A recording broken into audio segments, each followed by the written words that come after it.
da pessoa com deficiência. E era um sonho realizar a conferência. Só que a gente só conseguiu realizar a primeira em maio de 2006, que foi altamente representativa,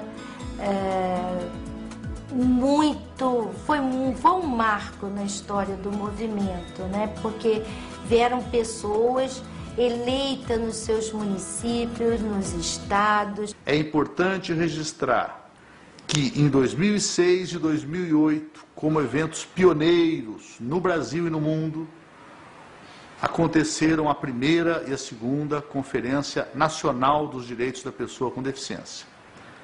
Parece pouco, mas são reuniões municipais, regionais, estaduais, que juntam milhares de pessoas das diferentes áreas da deficiência para juntas discutirem com diversidade política, oposição e situação, partidos diferentes, partidos opostos, nisso se juntam e entendem que o tema supera diferenças eleitorais, partidárias, é um tema de Brasil, é um tema de nação, sobretudo é um tema de direitos humanos.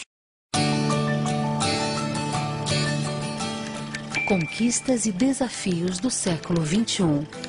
Equiparação de oportunidades. Queremos nossos direitos e não privilégios. Aliás, não são benefícios, são equiparações de oportunidade, né? Acessibilidade, transporte, acesso ao lazer, ao turismo, à saúde, a tudo. É só uma equiparação de oportunidades. A história das pessoas com deficiência realmente é uma história de falta de oportunidades. Então, isso é um fator, para mim, muito mais limitante que a própria deficiência. Conquistas e desafios do século XXI. Mercado de trabalho. Aliás, o trabalho se chama inclusão. Inclusão é a mesma coisa do trabalho.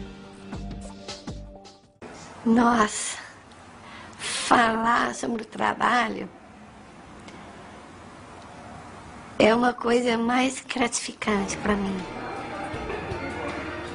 Como disse no meu livro, eu tenho prazer de trabalhar.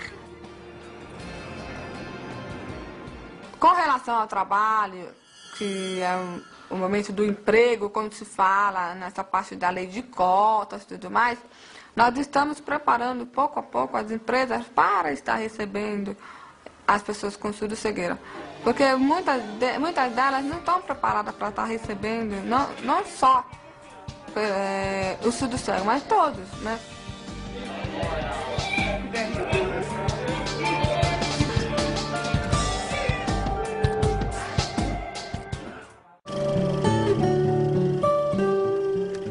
Conquistas e desafios do século XXI. Inclusão. A integração é um modelo segundo o qual pessoas com deficiência, uma vez reabilitadas, né, uma vez habilitadas, alcançam o patamar, alcançam aquele padrão de se encaixar na sociedade como ela sempre existiu. O modelo da inclusão é mais ou menos o inverso, ou seja, não é para encaixar a pessoa na sociedade, não é para mudar a pessoa para encaixar numa sociedade que não mudou, né? Do jeito que era. A inclusão é você mudar a sociedade, né? Derrubar todas as barreiras, tirar todos os obstáculos, mudar atitudes, mudar sistemas, para que qualquer pessoa, tenha deficiência ou não, ou qualquer que seja a deficiência, possa fazer parte da sociedade, sem precisar provar nada.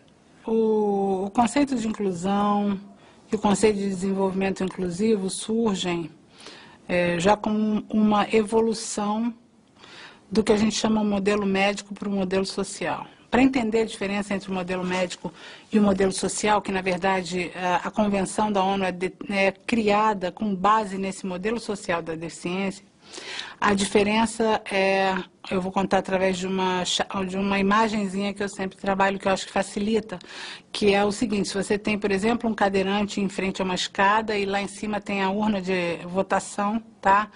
E a pessoa está lá parada, né, porque não tem como fazer nada, e alguém com a visão de modelo médico vai passar e vai falar: coitado, ele não pode subir para votar porque, coitado, ele é deficiente. Mas o modelo social vai passar, vai olhar a cena e vai falar: mas que absurdo, como é que alguma pessoa, um cidadão, não pode votar porque construíram uma escada e ainda botaram a urna de eleição lá em cima, né? Minha história de vida buscando inclusão, né? Quando eu era criança, até hoje. E inclusão começa na família. Na família, depois na escola, os amigos e o trabalho.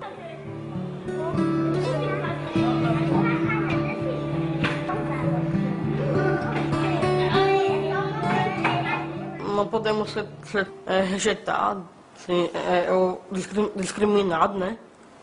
Não pode, porque é lei. É lei que não permite isso. O ideal é isso, é que as pessoas sejam incluídas na totalidade, sem obrigação, sem ter que impor nada, sem que brigar, entrar com ação. Conquistas e desafios do século XXI. Acessibilidade. O que é acessibilidade?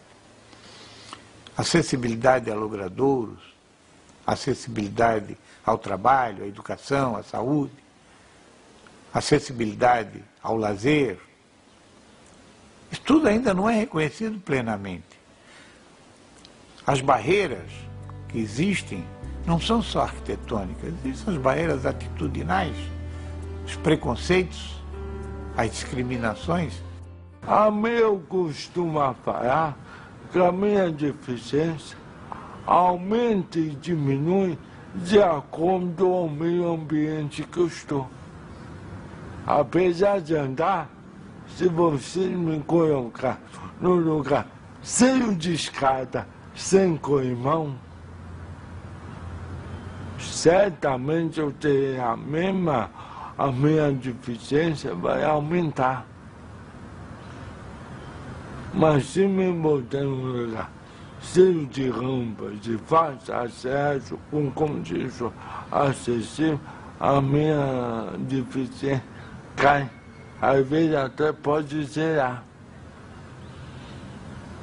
Então, não é eu só sou deficiente.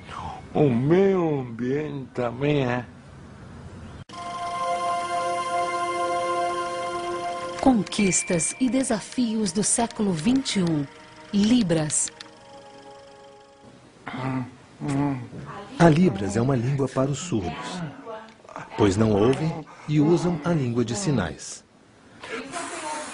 E os ouvintes? Ouvem e usam a língua oral. A Libras é a língua do surdo. A língua brasileira de sinais, Libras, foi reconhecida como língua oficial em 2002.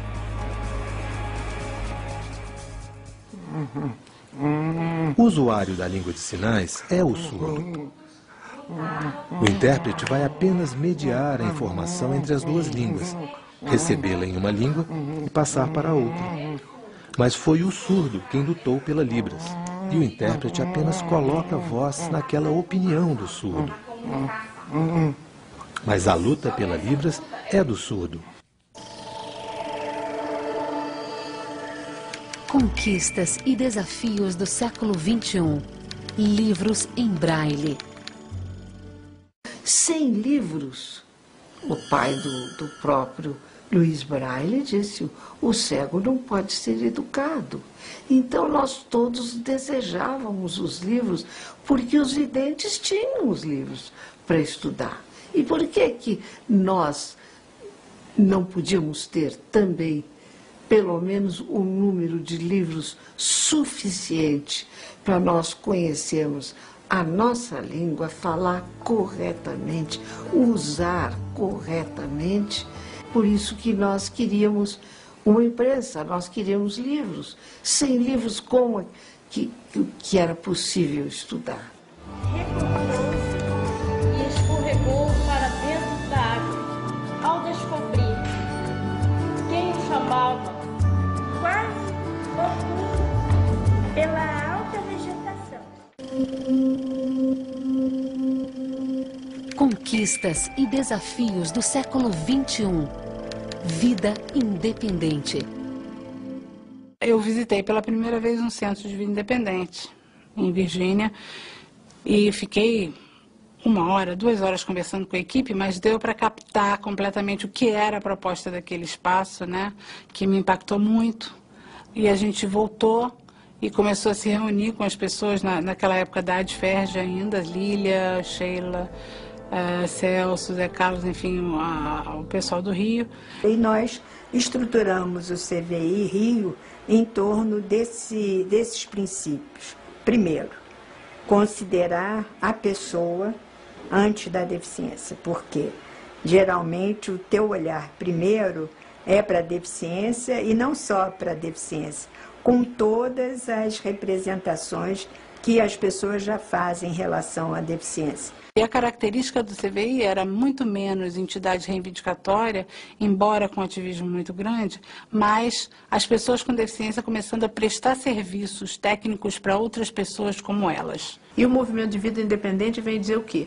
Por mais que aquela pessoa seja uma pessoa que precise de um apoio, que precise de uma outra pessoa para cuidar dela, ela tem a capacidade de fazer as suas escolhas.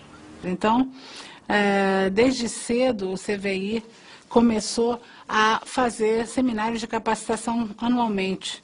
E daí, em provavelmente 3, 4 anos, saiu de um centro de vida independente no Rio para 20 centros de vida independente em todo o país. Conquistas e desafios do século XXI. A Convenção sobre os Direitos das Pessoas com Deficiência. O Brasil teve recentemente a experiência de ver o Estado brasileiro reconhecendo, junto com outros no mundo, uma das coisas mais importantes desse novo século XXI, que é a Convenção sobre os Direitos das Pessoas com Deficiência, aprovada em dezembro de 2006 na ONU. E que o eixo central da Convenção, um dos pilares fundamentais, é a questão dos direitos humanos. E houve representação de 192 países, com uma representação das pessoas com deficiência. E essa convenção foi aprovada e promulgada pelo Brasil no ano passado. O governo brasileiro assinou no dia da abertura das assinaturas, em 30 de março de 2007, a convenção. No dia 9 de julho, através do decreto 9 de julho de 2008, o decreto legislativo 186, o Senado Federal promulgou a Convenção sobre os Direitos das Pessoas com Deficiência com um nível de emenda constitucional. A Convenção da ONU foi aprovada por 3/5 dos deputados federais em 2